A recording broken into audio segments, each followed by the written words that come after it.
anyone watching the media at that time, especially in the U.S. and especially after the hostage crisis, saw Iran as, a swarm of screaming fanatics, and that the place was impossible in many ways. And yet here were these subtle, beautiful, tender, revealing, films. That, of course, calls into question, well, maybe what we're seeing on TV isn't the full story. Maybe there's another side to Iran. Maybe at the same time that there are the screaming fanatics, there are a lot of other really nice people, with whom we have a lot in common.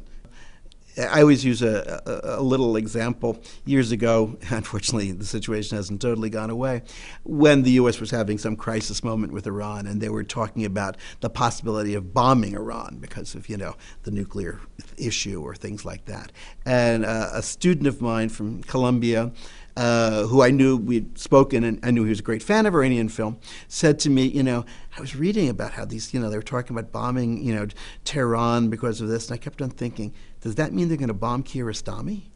And, and I remember really being very moved by that and feeling, there's something silly about it, but it's also wonderful because now this young American has a connection to an Iranian.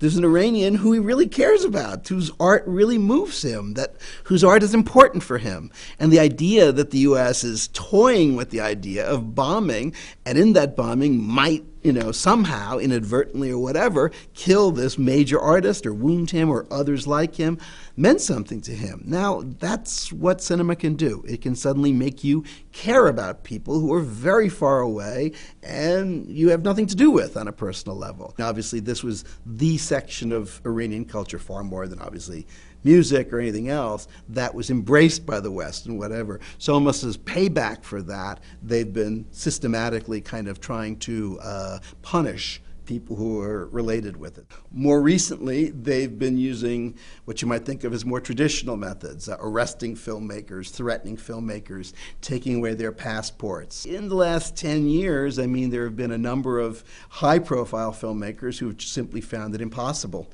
to continue working in Iran. Certainly, Makhmalbaf is maybe the most famous case of someone who simply refused to keep working in Iran and has been making films in India and Turkey and other places. Gobadi now, of course, is outside of Iran and certainly won't be going back, I think, in any time in the near future. And, of course, we have the horrible cases of Jafar Panahi and Mohammad Rasulov, both of whom, are under sentence and both of whom, could be thrown into jail. Right now, Jafar is in his home in a sort of house arrest. Isn't able to go out and whatever, and is literally waiting for a knock on his door, for, I guess, the day that they decide to arrest him and throw him in jail. That's obviously very, very effective, because it scares everybody, in terms of thinking that these people have this kind of power over us. Even my good friend Katayun from Scheherazade Media, a great, film agent and film distributor, even she, who simply sells films abroad, was for a while in jail. So these obviously have been used as examples to scare a lot of other filmmakers. In a way, people like Panahi and Rasulov, they have a big international following. So everything that happens to them gets reported, we know about, it's denounced and all that. But if you're a filmmaker who doesn't have that international following, it's much scarier. I hate to say it, but people will care about you less.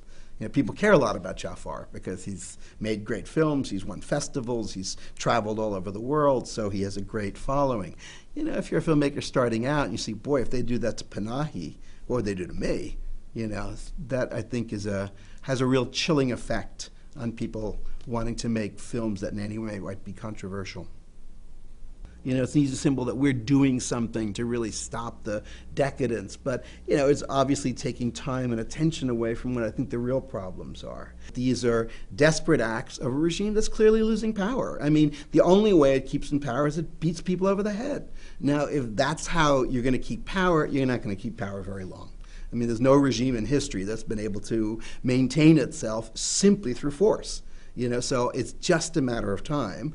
And I think that these people are feeling more and more desperate. I think the economic situation, from what I read, is getting more desperate. The unemployment situation is getting more desperate. And, this kind of attack on cinema is their way of sort of feeling, oh, this is the problem, when they know the real problems are elsewhere, and much larger and much harder to solve. The House of Cinema was, for me, always a kind of central point, a focal point during my 2 visits to Iran. Aside from being welcomed there for meals or for meetings with friends and whatever, it was clearly a place where ideas were exchanged, where information was exchanged, where debate and just a sharing of knowledge, I think, was very much part of what went on there. And it's a very sad sign to see such an institution close down. At least in my experience, it was an institution that was about interaction, it was about encounter, it was about exchange. And those things, I think, are essential for filmmakers from Iran or elsewhere. So hopefully the House of Cinema will be reopened again, and I look forward someday to going back there and having another great meal.